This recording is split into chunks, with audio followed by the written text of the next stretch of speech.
The Stork's Holiday is certainly an interesting cartoon. This is an MGM cartoon from 1943. It's directed by George Gordon, it's written by Otto and Webb Smith, with a voice cast including Tex Avery, Pinto Colvig, and Jerry Mann.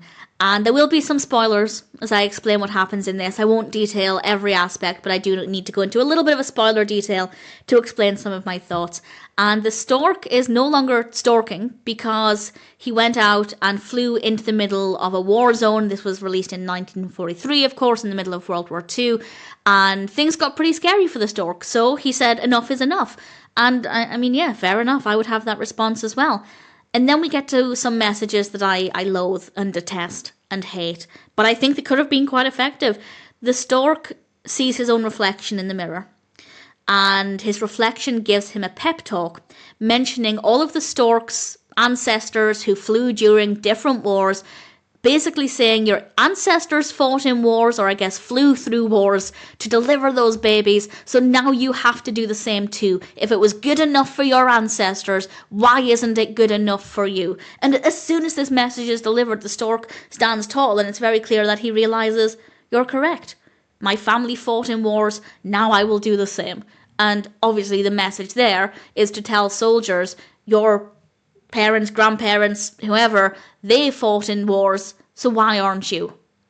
And I feel like that manipulative message could work well for some people. So I hate it. I absolutely loathe it because, like many people, I'm anti-war. I don't think encouraging people to enlist, basically by guilt-tripping them, by making the stork feel less than, because his ancestors could fly through the war zone, so why can't he? I don't think it's very nice at all. And then the stork goes out and he puts on some armor and he flies with these little kittens that he's delivering in his armor, and we see anthropomorphic planes and things. Their little facial expressions are quite adorable. I think the animation itself is quite sweet, and ultimately the stork flies and creates a V shape, obviously V for victory. It doesn't say victory, but self-explanatory, I guess. And yeah, because he had this pep talk and was manipulated because his ancestors fought, so why isn't he? Then, yeah, he realised he was going to do it, and I hate it. I hate it as a message. As a cartoon, though, I feel like it could have been quite effective. So, I don't love it, but I think it served a purpose, and I think it delivered what it wanted to very well, so I can't fault it for that.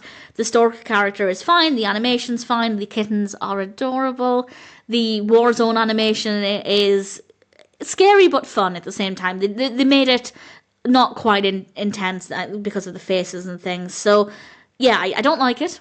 I don't like the message. But at the same time, I think they had a purpose, they delivered, and I can't really say anything bad about it in that regard. Ultimately, The Stork's Holiday is not one that I'd be watching again.